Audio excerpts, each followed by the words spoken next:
Hi friends, welcome back to our channel. ఇక చూస్తున్నాం కదా, చూస్తుండగానే రోజులు గడిచిపోతున్నాయి. ఇంకొన్ని రోజులు అయితే 2024 కంప్లీట్ అయిపోతుంది.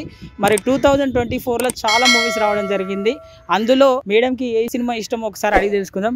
మీకు ఏ మూవీ ఇష్టం? నాకు అమరన్ మూవీ అంటే చాలా ఇష్టం. అది ఒక లైఫ్కి ఒక లెసన్ ఇస్తుంది. ఒక అమ్మాయి అయి ఉండి ఒక ఆర్మీ పర్సన్ని లవ్ చేసి మ్యారేజ్ చేసుకోవడం, తను అట్లా గ్రేట్గా ఆమె డీల్ చేస్తుంది. ఒక ఫ్యామిలీని కూడా సేవ్ చేసుకుంటూ వస్తుంది. అతను అక్కడ కష్టపడుతూ ఉండా కూడా ఆమెకి ఎంత లవ్ ఉన్నా కూడా ఆమె కాల్స్ కూడా మాట్లాడలేకపోతుంది. ఈవెన్ ఆయన చనిపోయే ముందు ఒక మాట చెప్తాడు కదా, దాంట్లో నేను ఉన్నా లేకున్నా మీరు ఏడవద్దు, ఒక కంటి చుక్క కూడా రావద్దు అనేసి. అట్లా ఆమె చెప్పడం అది ఒక సొసైటీకి ఒక మెసేజ్ లాగా ఉంది.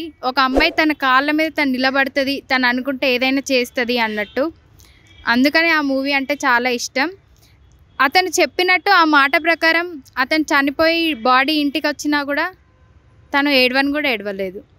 అయితే ఇన్స్టాగ్రామ్లో బాగా వైరల్ అయినాయి మేడం. ఆ సినిమా రిలీజ్ అయినప్పుడు మూవీకి వెళ్ళేటప్పుడు నేను అసలు ఖచ్చితంగా ఏడవను, చాలా స్ట్రాంగ్గా ఉంటా అని చెప్పి చాలా రీల్స్ వైరల్ అయినాయి. మరి మీరు మూవీ చూసినాక మీరు కూడా ఏడ్చిరా? ఇట్లా మేము అసలు అన్ఎక్స్పెక్టెడ్. అది ఎంత ఆపుకున్నా ఆగలేవు, ఏడుస్తూనే ఉన్నాం కంటిన్యూస్గా. లాస్ట్కి ఏడ్చి వచ్చినాం. ఫస్ట్ ఆనందంగా వెళ్ళినాం దీవాళీ రోజు మూవీ చూద్దాం అనేసి.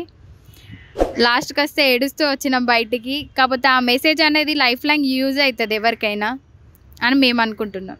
సో బెస్ట్ యాక్టింగ్ పర్ఫార్మెన్స్ ఎవరిది అనిపించింది మీకు? హీరోదా లేకపోతే హీరోయిన్ సాయి పల్లవిదా?